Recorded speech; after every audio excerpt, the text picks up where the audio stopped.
Welcome. I am Gene Chitty, and I thank you so much for watching today. This lesson concludes our study from Proverbs. Next, we will be looking at Song of Songs.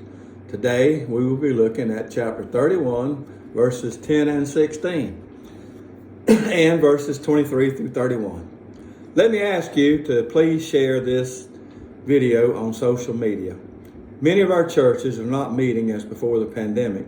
God is still in charge, and He can still use us to share the Word. Please remember, we are God's people, and we are the church. The lesson title is Finding Honor. The central truth is God recognizes those who faithfully demonstrate His wisdom in their lives. Let me begin with a statement from the Charles F. Stanley Life Principles Study Bible. He says this: the book of Proverbs ends where it began, with a focus on the fear of the Lord.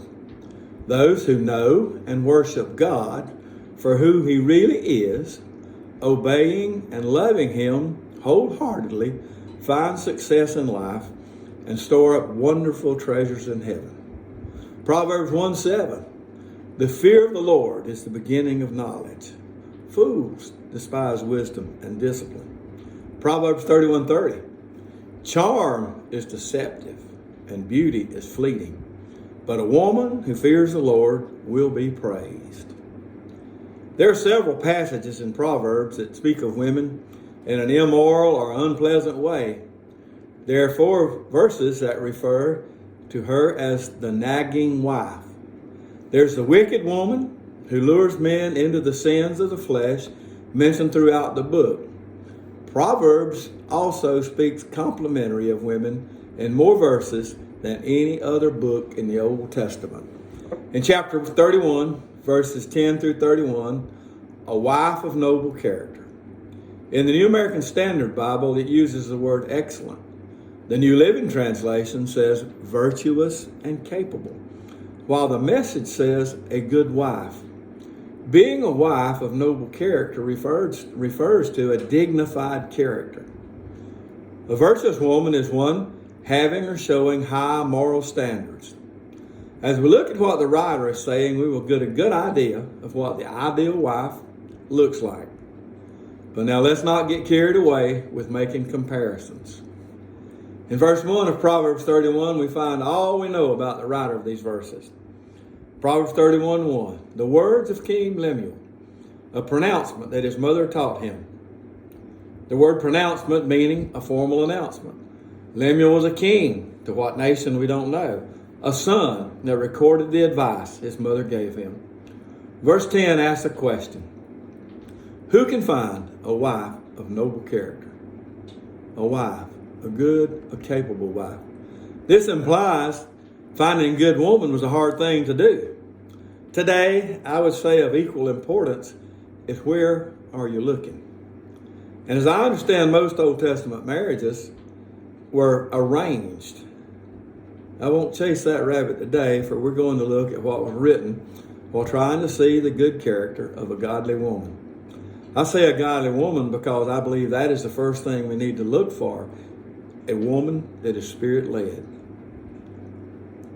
Looking back into earlier Proverbs, we find Proverbs 18:22 said, a man who finds a wife finds a good thing and obtains favor from the Lord. And in Proverbs 19:14 it says, a house and wealth are inherited from fathers, but a prudent wife is from the Lord. Back to Proverbs 31:10. Who can find a wife of noble character? She is far more precious than jewels. She is far more precious than jewels. The writer of the Leader Guide says, a wife of noble character is difficult to find, and a wise husband who experiences the blessing that comes by having such a woman consider himself to be most fortunate. I certainly agree. He sees her virtuous nobility in her goodness, intelligence, foresight, devotion, and resolve. These traits blend together to provide the portrait of a wife of impeccable excellence. For that reason, she's compared to the most precious stones anyone could find. They are rare, and she is too. When the comparison is completed, she's found to be worth more than jewels like rubies, diamonds, or pearls. In other words, she is priceless. Ruth from the Old Testament book by the same name is an example of a woman with noble character. Boaz used the same word to describe her in Ruth chapter 3, verse 11. A noble wife is devoted to her husband. She can be trusted. Look at Proverbs 31, 11 through 12. The heart of her husband trusts in her, and he will not lack anything good. She rewards him with good, not evil, all the days of her life. Behind every good man, we find a good woman. We've heard this said often, and I'm more than happy to say I married up, and I am thankful God brought her to me. Marriage is a relationship of equal standing. Both parties have to work hard to keep from falling into traps found in today's world. Living with a woman of excellent character makes a husband's life more rewarding, for she's an asset to him. As we look at the next few verses, let me share my observation. The modern day wife holds down at least two jobs. For many, the first being the 8 to 5 job she has that helps support the family. At times, that is not enough because many families are single parent families. The other job is the one that brings no days off. For today, most women are expected to complete all the housework too. Nobody said it would be easy. Let's look again to what Lemuel's mother had to say. Proverbs 31, 13 through 16. In verse 13, she selects wool and flax and works with willing hands. This implies that she takes the wool and the flax and transforms it into fabric, which could then be made into clothing. If we read ahead, we find that she sells some of her completed items near the city gate. Verse 14, she is like the merchant ships, bringing her food from far away. This verse implies that she extended her reach as far as possible to obtain what food her family needed. In verse 15, she rises while it is still night and provides food for her household and portions for her female servants. She takes care of all the provisions for her family. One thing is certain, she is not a lazy woman. Verse 16, she evaluates a field and buys it. She plants a vineyard with her earnings.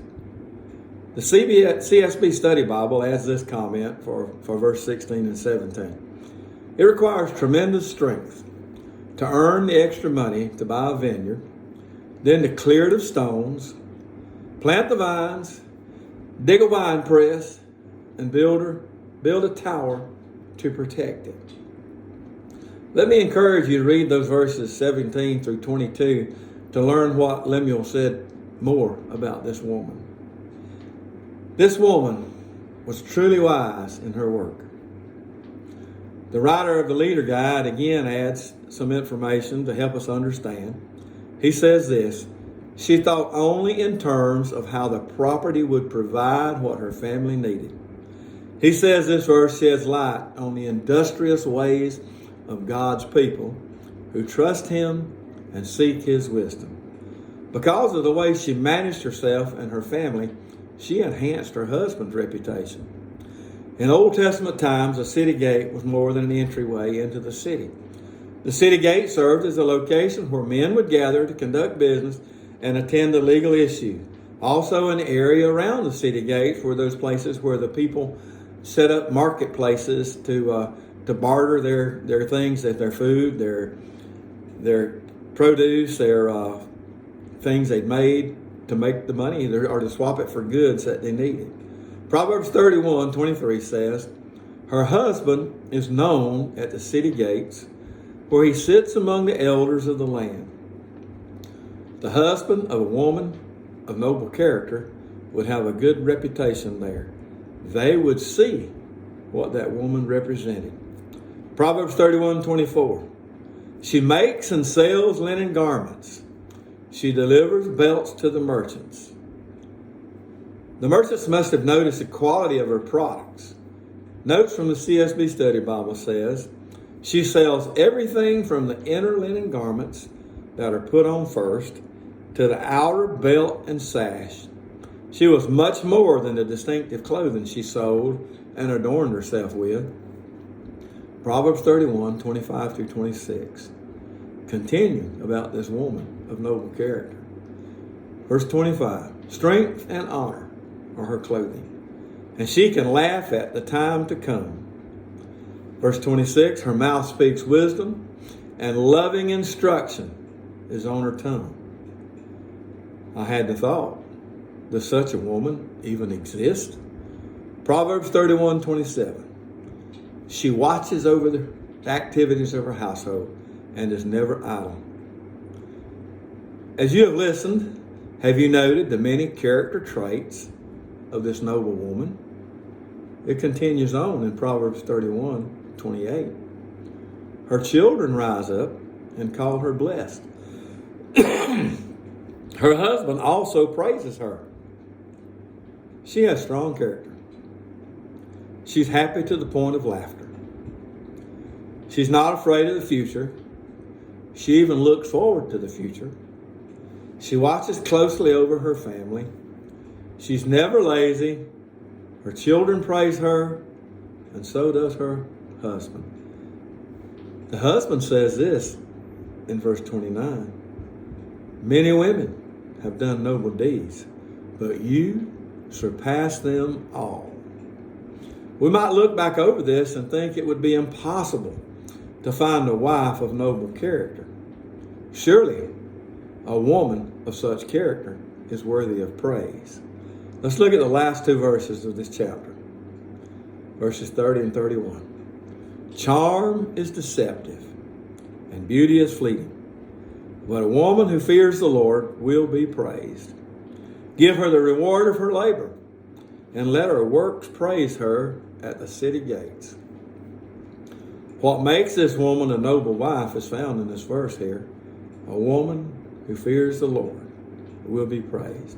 A noble woman, a noble wife, is a woman who fears the Lord, and she's praised for it. Let me share reading these verses, the 25 through 31, from the New American Standard Bible.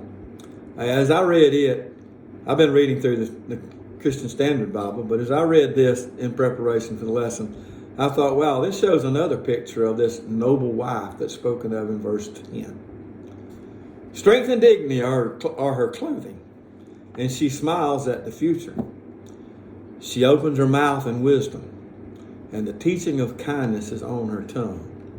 She looks well to the ways of her household, and does not eat the bread of idleness. Her children rise up and bless her.